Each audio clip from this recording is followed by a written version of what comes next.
Les enfants placés ou alors les enfants de la DAS, comme on le disait il y a quelques années, du nom de ces DAS, ces directions départementales des affaires sanitaires et sociales, organismes départementaux qui prenaient en charge le placement soit en famille, soit dans des centres d'accueil d'enfants orphelins ou alors placés par la justice. Ces enfants dans une situation dramatique alors même qu'ils sont pris en charge très jeunes par l'État ou du moins ses services. Cette semaine, le secteur de la profession de l'enfance a manifesté dans toute la France, c'était mercredi, dénonçant, je cite, un délabrement inédit de la protection de l'enfance. Quelle est la réalité et surtout comment pallier cette réalité? On en parle avec Gabriel Marvier, notre invité. Bonjour.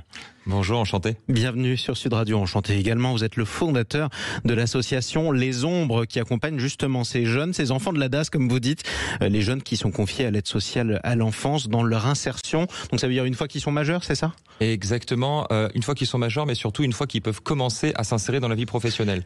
Donc au sein des Ombres, nous accompagnons les jeunes qui ont à partir de 14 ans, et ce jusqu'à ce qu'ils puissent sortir du système de l'aide sociale, qui les accompagne du coup jusqu'à 18 ou jusqu'à 21 ans, s'ils bénéficient d'un contrat jeune majeur. Voilà, alors très concrètement, ces jeunes, ils sont soit dans des centres d'accueil, soit dans des familles d'accueil. C'est quoi à peu près la répartition entre les deux? Alors la répartition, je pense qu'elle est beaucoup plus malheureusement en foyer. On manque beaucoup de familles d'accueil en France et de plus en plus au fur et à mesure des années, sachant que l'accompagnement n'est pas non plus le même et n'est pas aussi riche.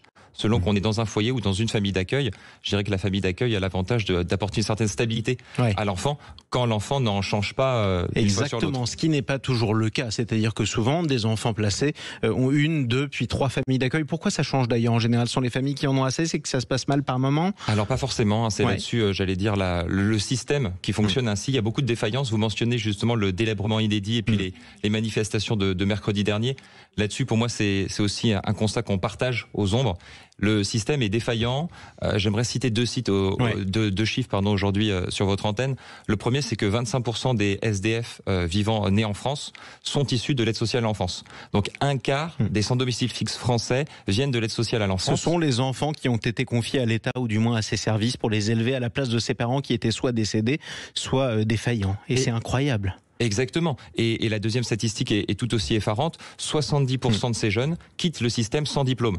Et on sait à quel point le diplôme est important de nos jours pour réussir et à s'insérer dans la société française. Sans le diplôme, ça veut dire sans même le niveau brevet. Sans même le brevet des collèges. Alors parfois c'est encore plus grave. Cette semaine, un scandale a éclaté dans le Tarn-et-Garonne. Une sombre affaire dans un foyer de pédocriminalité. On va pas y revenir. Revenons maintenant sur ce qu'on peut faire. Vous avez parlé du taux de chômage inédit, du nombre, de la proportion d'enfants placés ou d'anciens enfants placés parmi les SDF. Vous les accompagnez comment? Vous avez 500 bénévoles.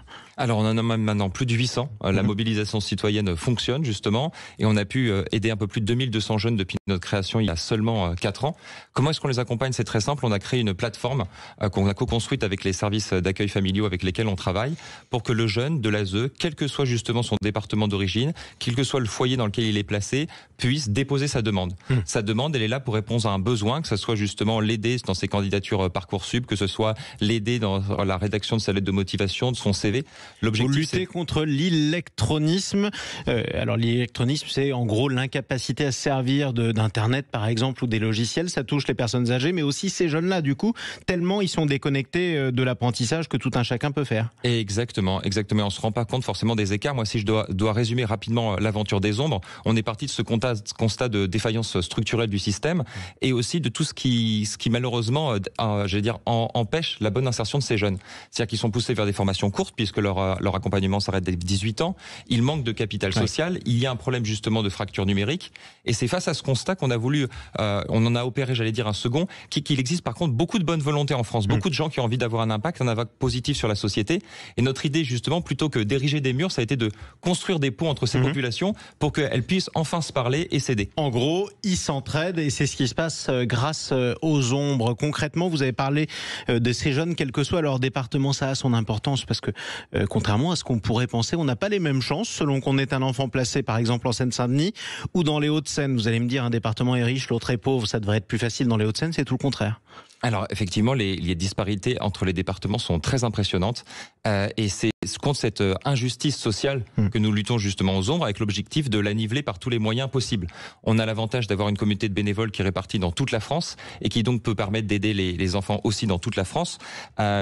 Pour moi, en fait, si j'ai un mot à passer, c'est que ce mentorat, il est là pour changer des vies. On dit souvent le don du sang sauve des vies. Le mentorat, il change des vies. Alors moi, j'ai un appel à faire aujourd'hui, justement de mobilisation citoyenne. Mobilisez-vous, n'hésitez pas justement à changer la vie de ces jeunes. Ils en ont besoin. Alors comment on fait pour s'inscrire, par exemple, sur les ombres ? Alors c'est très simple, on a un site internet, c'est www.les-ombre-6ombre.com.